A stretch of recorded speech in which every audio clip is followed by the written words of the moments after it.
are at Miletus.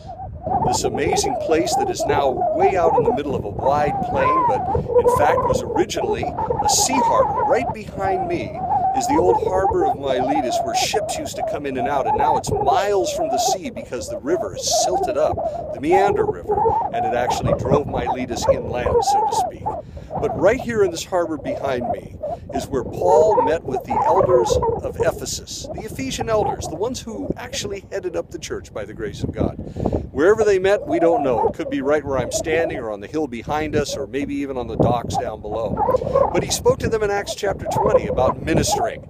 He talked to them about his ministry and how he set an example for them, that he taught them the word, that he withheld no good thing from them, and that he stuck to the scriptures.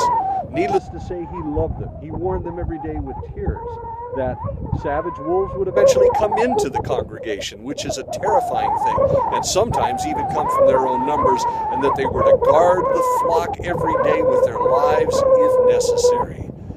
The Apostle Paul was so faithful to the church. This place is one of those places that is deeply moving, where he met with these elders and finally in the end said, "You will not see my face again, at least on this earth."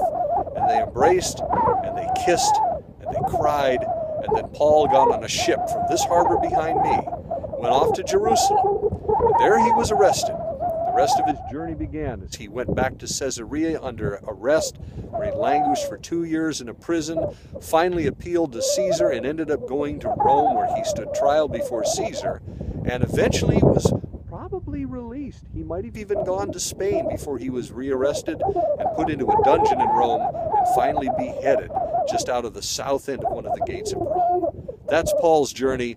This is Miletus, a beautiful place in Turkey today, where Paul said goodbye to the Ephesian elders.